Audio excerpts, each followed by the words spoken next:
نحمده ونصلي على رسوله الكريم اما بعد فاعوذ بالله من الشيطان الرجيم بسم الله الرحمن الرحيم رب اشرح لي صدري ويسر لي امري واحلل عقدة من لساني يفقهوا قولي ام حسبتم یا تم نے یہ سمجھ رکھا ہے ان تترکو کہ تم چھوڑ دیے جاؤ گے وَلَمَّا يَعْلَمِ اللَّهُ الَّذِينَ جَاهَدُوا مِنْكُمْ حالانکہ ابھی اللہ نے یہ تو دیکھا ہی نہیں کہ تم میں سے کون وہ لوگ ہیں جنہوں نے جہاد کیا، جدوجہد کی.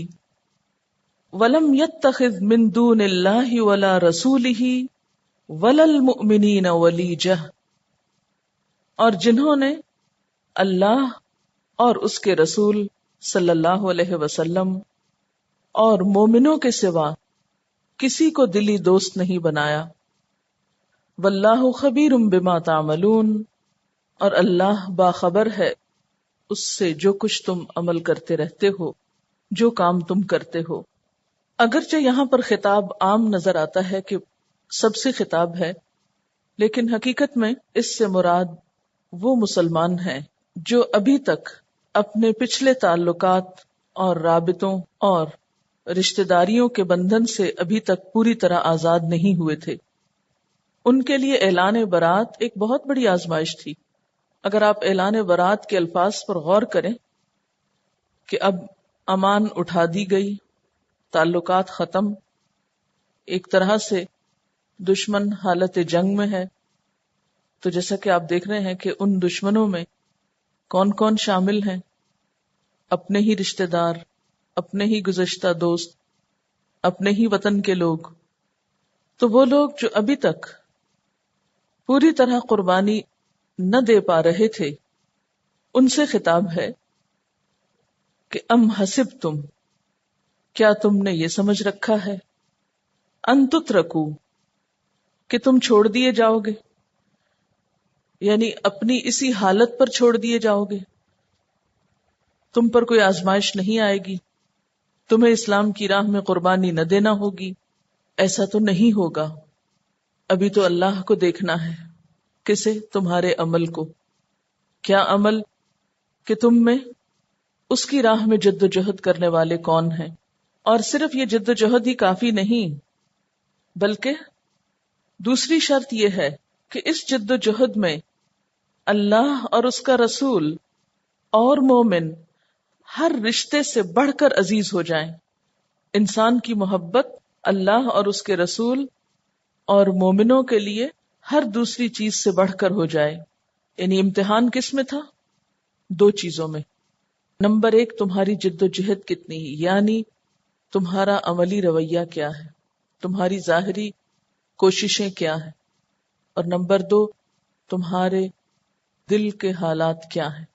محض دل کی بات بھی نہیں اور صرف ظاہری کوشش بھی نہیں، دونوں ہی چیزیں مطلوب ہیں. ولیجہ کا لفظ جو ہے یہ واو لام جیم سے ہے. ولوج کہتے ہیں اندرونی دوست کو. پیچھے بھی یہ لفظ آپ پڑھ چکے ہیں، تولج اللیل فی النہار، تنگ جگہ پہ داخل ہونا. یعنی اندرونی دوست، ایسا شخص کہ جو انسان کے دل میں داخل ہو جائے، اس کو ولیجہ کہتے ہیں. اب ایک شخص جو اسلام میں داخل ہوا، اس سے تقاضا ہے کہ وہ اللہ کے راستے میں اب جہاد بھی کرے، عملی کوشش سے ثابت کرے کہ اب دین ہی اس کی زندگی کا مقصد ہے، اور اس نے یہ مقصد سنجیدگی کی سطح پر اختیار کیا ہے. اور پھر وہ جذباتی سطح پر، یعنی صرف عقلی اور جسمانی طور پر نہیں، بلکہ جذبات کی سطح پر بھی قربانی دینا جانتا. جہاد محض تلوار سے لڑنے کا نام نہیں، اپنے نفس سے جنگ کا نام بھی ہے. اور نفس کی جنگ کیا ہے؟ کہ آپ کی محبتوں کے رخ بدل جائیں، محبتوں کے معیار بدل جائیں. وہاں صرف مال اور جان کی قربانی نہیں، وہاں جذبات کی قربانی بھی ہے. جیسے ولیجہ کے لفظ سے پتہ چل رہا ہے کہ یہ کوشش صرف بیرونی طور پر نہیں کرنی، یہ کوشش اندر کے ساتھ بھی ہوگی. اور آپ دیکھیں کہ بہت سے لوگ بیرونی کوششوں میں، جسمانی کوششوں میں، دماغی کوششوں میں بہت آگے ہوتے ہیں، لیکن دل کے معاملات میں بے اختیار ہو جاتے ہیں اور بہت کچھ نقصان اٹھا بیٹھتے ہیں. تو یہاں ان کا بھی امتحان ہے. ولجا کا مطلب داخل ہونا ہے. ولیجا کسی وادی کے اس غار کو کہتے ہیں جہاں راستہ چلنے والے بارش وغیرہ سے پناہ لیں. اسی سے لفظ ولیجا نکلا ہے، دلی دوست کے لیے استعمال ہوتا ہے. تو جب ایک انسان دین میں داخل ہوتا ہے اور پوری سنجیدگی کے ساتھ، تو پھر اس کی پہچان کیا ہوگی؟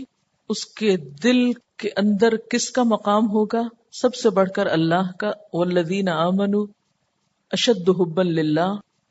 پھر اس کے بعد رسول اللہ صلی اللہ علیہ وسلم کا جو تمام انسانوں سے بڑھ کر اس کو محبوب ہوں، اور پھر اس کے بعد عام مومنوں کا. اور عام مومنوں کے ساتھ بھی محبت ان کے ایمان کے درجے کے مطابق. تو جو شخص جذبات کی سطح پر اسلام قبول کرتا ہے وہی اصل مسلم ہے، وہی اپنے ایمان کا ثبوت دیتا ہے، کیونکہ اسلام آپ کی ساری قوتوں کا مطالبہ کرتا ہے. واللہ خبیر بما تعملون، اور اللہ باخبر ہے جو کچھ تم کرتے ہو، جو ظاہری کوششیں اور باطنی کوششیں، جو مجاہدہ نفس تم کرتے ہو، وہ سب اس کو پتا ہے. اسی لیے وہ مخلص اور غیر مخلص، فرما بردار اور نافرمان سب کو دیکھتا ہے اور اچھی طرح پہچانتا ہے. انسان انسانوں کو دھوکہ دے سکتا ہے لیکن اس کو کوئی دھوکہ نہیں دے سکتا. ما کان للمشرکین ان یعمروا مساجد اللہ شاہدین علی انفسہم بالکفر. نہیں ہے مشرکوں کے لیے، یعنی مشرکین کو یہ زیب نہیں دیتا. کیا زیب نہیں دیتا؟ مشرکین کو یہ بات نہیں سجتی، مشرکین کے شایان شان نہیں. کیا؟ ان یعمروا مساجد اللہ، کہ وہ اللہ کی مسجدوں کو آباد کریں. یہ ان کے کرنے کا کام نہیں، اور وہ بھی اس حال میں کہ شاہدین علی انفسہم بالکفر، کہ وہ اپنے نفسوں پر کفر کی گواہی دینے والے ہیں، یعنی وہ اپنے آپ پر خود کفر کی شہادت دے رہے ہیں. اولئک، یہی وہ لوگ ہیں، حبطت اعمالہم، ان کے اعمال ضائع ہو گئے. وفی النار ہم خالدون، اور آگ میں وہ ہمیشہ رہنے والے ہیں. گویا شرک اور کفر کے ساتھ دینداری کے ظاہری سارے اعمال اور بڑے بڑے کام اللہ کے ہاں کوئی حقیقت نہیں رکھتے، وہ سب ضائع ہو جاتے ہیں.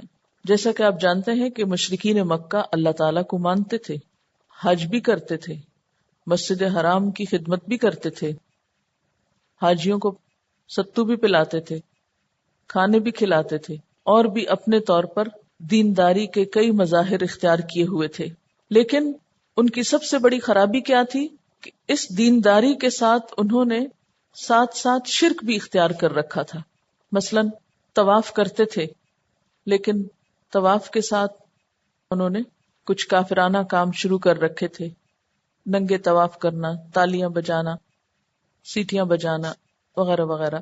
اسی طرح لبیک پکارتے تھے، لیکن کس طرح کی؟ کہتے تھے لبیک لا شریک لک الا شریکا هو لک تملکہ وما ملک. ہم کیا کہتے ہیں؟ لبیک اللہم لبیک، لبیک لا شریک لک لبیک. تو وہ کیا کہتے تھے؟ لبیک لا شریک لک الا شریکا، لبیک تیرا کوئی شریک نہیں مگر وہ شریک، ہوا لک جو تیرے ہی لیے ہے، تملکہ تو اس کا مالک ہے، یعنی تجھ سے کمتر ہے، تو اس کا مالک ہے لیکن وہ تیرا شریک ہے. آپ جانتے ہیں کہ انہوں نے بیت اللہ کے اندر 360 بت رکھے ہوئے تھے.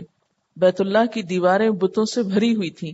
ان میں سے بعض کو وہ دیوی دیوتا مانتے تھے اور ان کی تصویریں بھی بنا رکھی تھی انہوں نے خانہ کعبہ کے اندر. یہ بھی کہا جاتا ہے کہ حضرت ابراہیم اور حضرت اسماعیل علیہ السلام کے مجسمے بھی بنائے ہوئے تھے، اور بعض بتوں کے ہاتھوں میں انہوں نے فال گیری کے تیر تھما رکھے تھے. پیچھے آپ پڑھ چکے ہیں کہ جب انہیں کوئی کام کرنا ہوتا تو یہ نذرانہ دیتے، قربانی کرتے اور پھر ان تیروں سے فال لیتے تھے. تو حضور صلی اللہ علیہ وسلم نے مکہ فتح کرنے کے بعد اللہ کے گھر کو ان تمام چیزوں سے پاک کیا تھا. پھر اسی طرح آپ دیکھتے ہیں کہ وہ بیت اللہ میں اور بہت سے ایسے غلط کام کرتے تھے جن کا دین سے کوئی تعلق نہ تھا. تو ان سارے اعمال کو اللہ تعالیٰ نے کس سے تعبیر کیا؟ شرک اور کفر سے. شرک میں تو یہ بت پرستی وغیرہ کی باتیں، اور کفر میں ان کا خود ساختہ طریقے طواف کے اور عبادت کے، یہ سب چیزیں شامل تھیں. فرمایا کہ ایسے لوگ جو شرک کرتے ہوں، کفر کرتے ہوں، وہ اللہ کے گھر کو آباد کرنے کی کتنی سمجھ بوجھ رکھتے ہوں گے، اس کے مستحق کیسے ہو سکتے ہیں.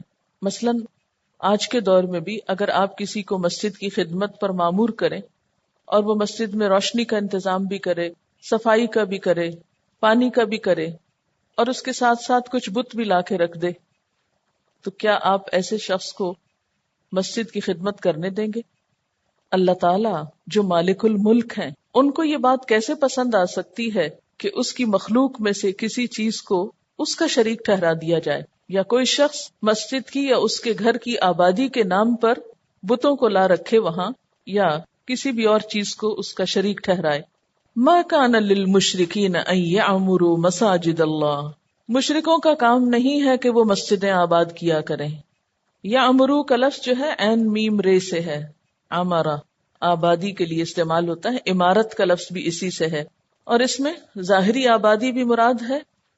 تعمیر کا لفظ بھی اسی سے ہے، جیسے تعمیر کرنا. اسی طرح مسجد کی حفاظت، صفائی وغیرہ اور ضروریات کا انتظام کرنا. پھر اسی طرح مسجد میں عبادت کے لیے حاضر ہونا، یہ بھی اس کی آبادی ہے. عمرہ کو عمرہ کیوں کہا جاتا ہے؟ کیونکہ اس سے حرم آباد رہتا ہے، اللہ کا گھر آباد رہتا ہے. اگر عمرہ نہ ہو تو سال میں صرف ایک مرتبہ زیادہ آبادی ہو، یا پھر لوکل لوگ نماز پڑھنے کے لیے رہ جائیں. اب آپ دیکھیں کہ سال بھر وہ گھر اسی وجہ سے آباد رہتا ہے کہ اس میں معتمرین آتے رہتے ہیں، عمرہ کرنے والے. تو عمرہ آبادی کا ذریعہ ہے اس کی. تو یہ تمام چیزیں مسجد کی آباد کاری شمار ہوتی ہیں. کیا؟ مسجد کی تعمیر، اس کی ضروریات کا خیال، اور اس میں عبادت کے لیے حاضر ہونا. فرمایا کہ شرک کرنے والے یہ کام نہیں کیا کریں، اور اس حال میں کہ وہ کفر بھی کر رہے ہیں، ساتھ اللہ کی بات کو مانتے بھی نہیں ہیں. اور شرک کی وجہ سے اولئک حبطت اعمالہم، ان کے سب اعمال ضائع ہو گئے. شرک کرنے والوں کا کوئی عمل اللہ تعالیٰ کو ہرگز پسند نہیں، خواہ وہ کتنے ہی خشوع و خضوع سے عبادت کرتے ہوں. ان کے لیے تو اللہ تعالیٰ نے پھر کیا تیار کر رکھا ہے؟ وَفِي النَّارِ هُمْ خَالِدُونَ، آگ میں وہ ہمیشہ رہنے والے ہیں. ایمان کے بغیر اعمال ایسے درخت کی طرح ہیں جو بے ثمر ہیں، یا ایسے پھولوں کی طرح ہیں جن میں کوئی خوشبو نہیں. ایمان کے بغیر عمل کیسا ہے؟ جیسے ایک ہرا بھرا درخت ہے لیکن اس پہ کوئی پھل نہیں لگتا، یا پھول ہیں بہت خوبصورت لیکن ان میں کوئی خوشبو نہیں. ایک شخص بظاہر آپ کو بہت اچھے اخلاق کا نظر آ سکتا ہے، بہت خدمت خلق کرتا ہے، بڑے بڑے کام کرتا ہے، لیکن شرک کی وجہ سے اس کا کوئی بھی عمل اللہ تعالیٰ کو قبول نہیں. کیوں؟ اس کو کیوں فائدہ نہیں؟ جس کا اصل حق ہے کہ اس کے لیے سب کچھ کیا جائے، اس کو تو مانا ہی نہیں جا رہا، اس کو تو اس کا حق نہیں دیا جا رہا. تو جب خالق کے حق کو ہی مارا جا رہا ہے تو باقی کسی کا حق دے کر وہ کون سا کمال کر رہا ہے؟ یہ ایسے ہی ہے نا جیسے ایک بچہ اپنے ماں باپ کی تو کوئی بات نہ مانے، ان کو ماں باپ ماننے کو ہی تیار نہ ہو، اور باقی ساری دنیا کے ساتھ بہت اچھا ہو. یا پھر اس طرح کہ جیسے ایک شخص کو آپ ملازم رکھیں، تنخواہ دیں، کھانا پینا دیں، اس کی سب ضروریات آپ پوری کریں، لیکن دن بھر کام وہ ہمسایوں کا جا کے کرے. تو بالکل اسی طرح جو لوگ کفر کے ساتھ یا شرک کے ساتھ اچھے اچھے کام کرتے ہیں، اللہ تعالیٰ کو ان کے کاموں سے کوئی غرض نہیں، اللہ کو کچھ پسند نہیں. اور پھر بات یہ ہے کہ جب انہوں نے اللہ کے لیے کیے نہیں تو اللہ ان کو جزا کیوں دے؟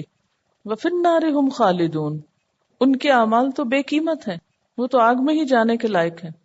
اصل میں اس آیت سے میں ان ساری غلط فہمیوں کا ازالہ کرنا چاہتی ہوں جو ہمارے معاشرے میں بہت زیادہ عام ہو گئی. اور وہ کیا ہے کہ عموماً لوگ ایسی ہی مثالیں دیتے رہتے ہیں، فلاں شخص کا اخلاق اتنا اچھا ہے، اس کا کام اتنا اچھا ہے، سب کچھ ہے، بس ایک چیز نہیں، اور ایمان. تو جس نے اس کو یہ ہاتھ پاؤں دیے، جس نے اس کو عقل دی، جس نے اس کو یہ ساری نعمتیں دی، اگر وہ اسی کو نہیں مانتا تو اس کے پاس تو پھر اس کے لیے جزا نہیں ہے، وہ ان ساری اچھائیوں کی جزا دنیا میں ہی پالے گا، حتیٰ کہ اگر کوئی جزا بچ گئی تو موت کے وقت اس کی جان کنی آسان کر دی جائے گی، اور وہ اپنے سارے اعمال کا صلہ دنیا میں ہی لے کر آخرت میں خالی ہاتھ جائے گا، کیونکہ اس کے سارے اعمال دنیا والوں کو خوش کرنے کے لیے تھے، جس کے پاس وہ واپس جا رہا ہے اس کے لیے تو اس نے کچھ کیا ہی نہیں۔ پھر فرمایا انما یعمر مساجد اللہ من آمن باللہ والیوم الآخر واقام الصلاۃ وآت الزکاۃ ولم یخش الا اللہ فعسى اولئک ان یکونوا من المہتدین۔ اللہ کی مسجدوں کے آباد کار، انما یعمر مساجد اللہ، اللہ کی مسجدوں کو تو آباد کرتے ہیں وہ لوگ جو اللہ کو مانے، روز آخر کو مانے، نماز قائم کریں، زکوٰۃ دیں اور اللہ کے سوا کسی سے نہ ڈریں، تو امید ہے کہ یہی لوگ سیدھے رستے پہ چلنے والے ہوں گے، یہی ہدایت یافتہ ہیں۔ یہاں پر لفظ مساجد اللہ استعمال ہوا ہے، اس سے مراد حرم پاک بھی ہے اور باقی مساجد بھی ہو سکتی ہیں۔ عربوں کے ہاں جمع بول کر بسا اوقات مفرد بھی مراد لیا جاتا ہے۔ پھر اسی طرح مساجد میں اللہ کی مسجد یعنی مسجد حرام کے علاوہ باقی بھی شامل ہو جاتی ہیں۔ تو اب عام حکم ہے سب کے لیے کہ اللہ کی مسجدوں کو وہ لوگ آباد کرتے ہیں جو اللہ پر ایمان رکھتے ہیں۔ اب شرط عائد کر دی گئی، ان شرائط میں صرف اللہ اور یوم آخرت پر ایمان ہی نہیں بلکہ نماز قائم کرنے اور زکوٰۃ ادا کرنے کی بھی شرط عائد کی گئی۔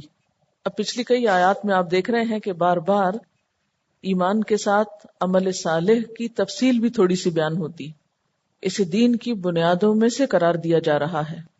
اور ایک اور چیز جو قلبی حالت سے متعلق ہے، اور وہ کیا ہے؟ وَلَمْ يَخْشَ إِلَّا اللَّهِ، اللہ کے سوا کسی سے نہ ڈرتا۔ اب یہاں اس کا کیا مطلب ہے کہ اس کے اندر سے خوف کے جذبات ہی سب ختم ہو چکے ہوں، وہ نہ کسی سانپ سے ڈرتا ہو، نہ بلی سے ڈرتا ہو، نہ کاکروچ سے ڈرتا ہو، نہ چھپکلی سے ڈرتا ہو، یہ مطلب ہے اس کا؟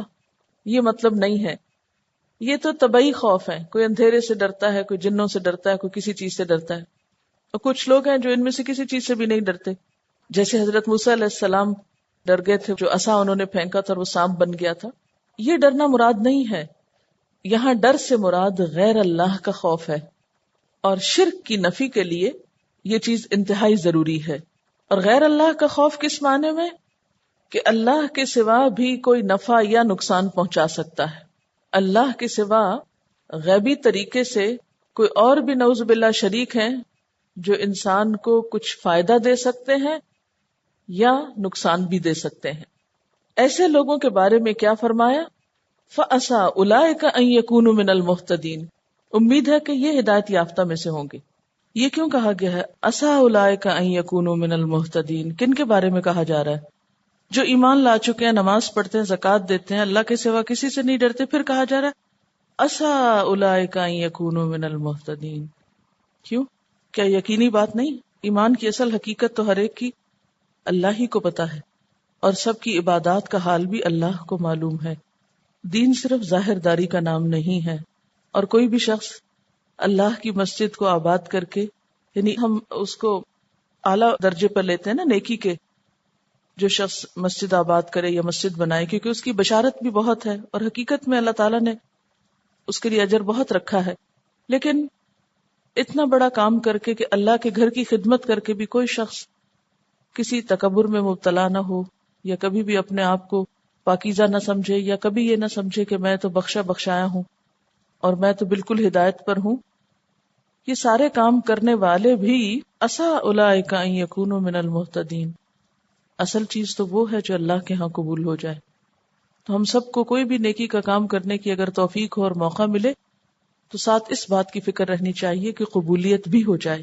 پیچھے آپ پڑھ چکے نا ذالک الکتاب لا ریب فیہ ھدی للمتقین، تو وہاں متقین کی چند صفات بتائی گئی تھی جو ہدایت یافتہ ہونے کی علامت تھی۔ اولئک علی ھدی من ربہم واولئک ھم المفلحون۔ اور یہاں پر ہدایت یافتہ لوگوں کی کچھ اور شرائط کا ذکر ہے، اور اس میں نماز کے ساتھ زکوٰۃ کا لفظ بھی ہے اور صرف اللہ کے خوف کی بات بھی ہے۔ جو ہمارے ہاں عام طور پر کیا سمجھا جاتا ہے؟ غیر اللہ کے خوف میں کیا چیزیں آتی ہیں؟ مثلاً بعض اوقات کسی کی بد دعا سے ڈرنا، حالانکہ آپ کا قصور کچھ بھی نہ ہو. بعض اوقات حکومت کو یا اپنے سے بڑوں کو اپنی دنیاوی ترقی کا ذریعہ سمجھنا اور پھر انہی کی مرضی کے سب کام کرنا، خواہ اللہ تعالیٰ کی ناراضگی کیوں نہ ہو اس میں. یعنی ہر ایسی چیز کا ڈر جو انسان کو اللہ کی اطاعت سے روک دے، یہ مراد ہے اس سے. دیکھیں کہ ڈر دو طرح کا نا، ایک مثلاً چور کا ڈر ہے، یا ڈاکو کا ڈر ہے، یا ایک قاتل کا ڈر ہے آپ کو، یا کسی غنڈے بدماش کا ڈر ہے. یہ ڈر کون سا ہے؟ طبعی اور فطری ڈر ہے کہ ایک ظالم شخص ہے، اس سے ہر ایک کو ڈر لگتا ہے کہ اس کو کسی کے بارے میں کچھ حیا نہیں، یہ تو نقصان دے گا. اچھا، اب یہ ڈر جو ہے، چور کا ڈر یا ڈاکو کا ڈر جو ہے، یہ آپ کو اللہ کی عبادت سے نہیں روکتا کہ روکتا ہے، بلکہ اس سے تو آپ اللہ کی طرف اور زیادہ مائل ہو جاتے ہیں، اس لیے یہ ڈر مذموم نہیں. لیکن کچھ لوگوں کا ڈر آپ کو اللہ کی اطاعت سے روک دیتا ہے، وہ یہاں مراد ہے. مثلا لوگوں کے ڈر سے حجاب نہیں کرنا کہ اگر میں نے کر لیا تو پھر میری مثلا یہ کہ نوکری چلی جائے گی یا اور کوئی نقصان مجھے ہو جائے گا. شگون اور بدشگونی اس میں آتی. معاشرے کے ڈر سے شرکیہ کام کرنا یا بدعات میں انوالو ہونا کہ ہائے لوگ کیا کہیں گے، برادری کیا کہے گی، خاندان کیا کہے گا. اچھا، اسی طرح کسی انسان سے یہ سمجھنا کہ یہ مجھ کو اولاد دے سکتا ہے، کوئی زندہ ہو یا مردہ ہو، یا یہ کہ شرک کے کسی ایسے کام میں مبتلا ہونا جس سے انسان کسی نقصان سے بچنا چاہے. مثلا غلط قسم کی جو منتیں مان لیتے ہیں، اگر ان کو روکا جائے کہ اس میں شرک ہے اور یہ نہ کریں تو اس پر وہ سمجھتے ہیں کہ نہیں، اگر ہم نے نہ کیا تو ہمارے اوپر کوئی آفت آ جائے گی.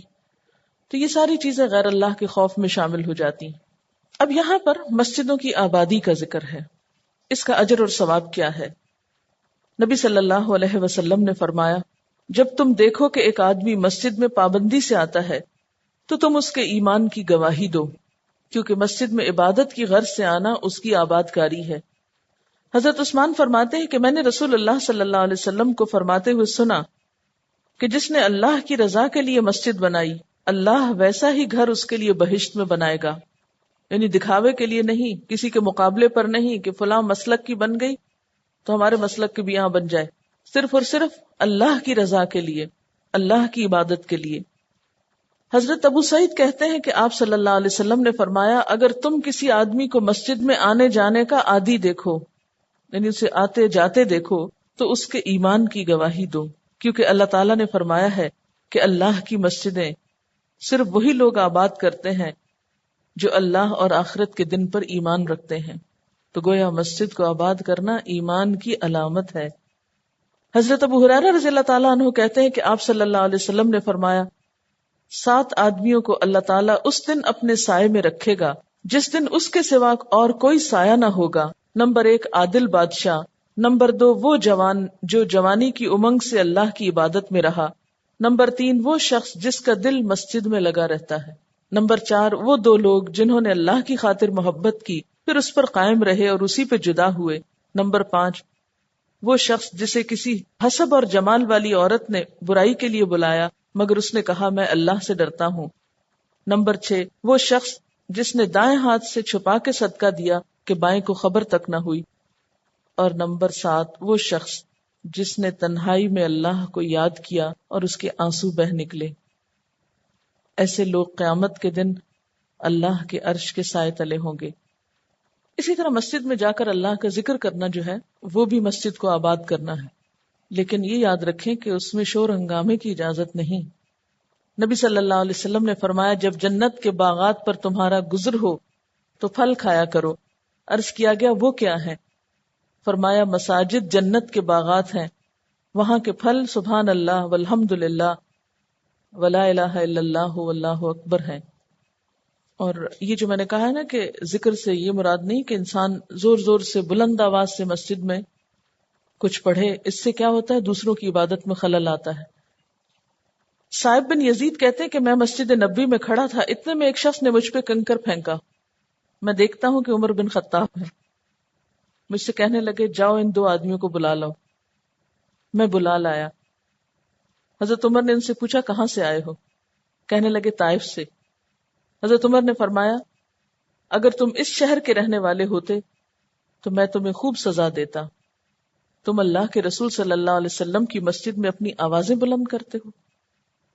یعنی مسجد میں آوازیں بلند کرنا خواہ وہ کسی بھی غرض سے ہو درست نہیں، کیونکہ وہاں یا تو کوئی شخص عبادت کر رہا ہوگا یا کچھ پڑھ رہا ہوگا یا کوئی ذکر کر رہا ہوگا. اب اگر ایک شخص بلند آواز سے شروع کر دے تو باقی سب تو کچھ بھی کرنے کے قابل نہیں رہیں گے، سب کی نماز میں خلل ہوگا، سب کے ذکر میں خلل ہوگا. تو اس لیے مسجد کی آبادی سے مراد وہاں پر شور ہنگامہ اور ہجوم کرنا نہیں، بلکہ اس کا ادب اور احترام بھی ضروری ہے. حضرت ابو ہریرہ رضی اللہ تعالیٰ عنہ کہتے ہیں آپ صلی اللہ علیہ وسلم نے فرمایا فرشتے اس شخص کے لیے دعا کرتے رہتے ہیں جو نماز پڑھنے کے بعد مسجد میں اپنی نماز کی جگہ پر بیٹھا رہے جب تک کہ اس کا وضو نہ ٹوٹ جائے. فرشتے کہتے رہتے ہیں یا اللہ اس کو بخش دے، یا اللہ اس پہ رحم فرما. یعنی ایک شخص نماز اس نے پڑھ لی اور نماز کے بعد پھر مزید بیٹھ کے بھی ذکر کرتا ہے تو اس شخص کے لیے فرشتے بھی دعائیں کرتے رہتے ہیں بخشش اور رحمت کی. آپ اپنے گھر کے کسی حصے کو مسجد بنا لیجئے، اگر وسعت ہو، گنجائش ہو. کینیا میں نے عام طور پر گھروں میں دیکھا، کیونکہ وہاں پر ظاہر ہے مسلمان ملک نہیں، مسجدیں بھی اکا دکا ہیں، دور دور ہیں. وہاں مسجدوں میں خیر عورتوں کی جگہ بھی ہے، لیکن اس کے باوجود جانا مشکل ہوتا ہے. تو وہاں پر انہوں نے گھر کا ایک چھوٹا کمرہ جو ہے اس کو مسجد بنا رکھا ہے.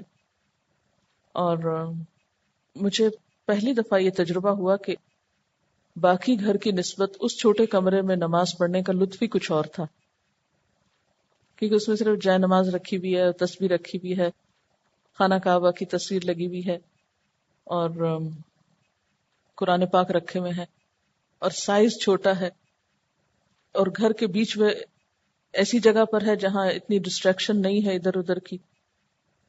تو نماز کی جو یکسوئی اور خشوع تھا اس میں بہت فرق پڑا. تو اسی طرح اگر آپ بھی گھر کا کوئی حصہ، کوئی کارنر، کوئی جگہ جس میں آنا جانا اور لوگوں کا کم ہو، یا وہ مین لابی سے ہٹ کر ہو یا آگے کا کمرہ ہو، تو ایسی کسی جگہ کو آپ مخصوص کر سکتے ہیں جس میں جائے نماز بچھی رہے. کئی لوگ اٹھا دیتے ہیں کہ شیطان نماز پڑھتا ہے، بعض لوگوں کو میں نے دیکھا وہ ضرور کونا موڑتے ہیں، یہ معلوم نہیں کہاں سے پتہ چلا. اگر کہیں مسجد میں جانے کی عورتوں کو اجازت بھی ہے جیسے اللہ کے گھر میں حرم پاک میں، تو چونکہ خطبہ عربی میں ہوتا ہے تو بہت دفعہ دیکھا گیا کہ لوگ اس وقت بھی خاموش نہیں بیٹھتے، حالانکہ اس وقت کسی کو کہنا کہ چپ ہو جاؤ یہ بھی ایک لغو بات میں شامل ہے. تو مسجد کی آبادی میں اس کی صفائی، پاکیزگی اور احترام بھی بہت ضروری ہے. خرید و فروخت اور جو کچھ خریدا اس پہ تبصرے، اور تو اگر موسٹلی دیکھا جائے تو مسجدوں میں بھی بزرگ قسم کے لوگ زیادہ جاتے ہیں. تو اگر یہ جنریشن چلی جاتی ہے تو کیا ہم نے کبھی سوچا کہ ہماری یوتھ ان مسجدوں میں جائے گی، ہمارے بچے ان مسجدوں میں جائیں گے، جن کو اگر آج ہم نہیں لے جاتے یا ان کو آج وہ راستہ نہیں دکھاتے تو کل اچانک تو ان کے اندر یہ عادت نہیں پڑ جائے گی کہ مسجد جائیں. وآخر دعوانا ان الحمد للہ رب العالمین. سبحانک اللہم وبحمدک نشہد ان لا الہ الا انت نستغفرک ونتوب الیک. والسلام علیکم ورحمۃ اللہ وبرکاتہ.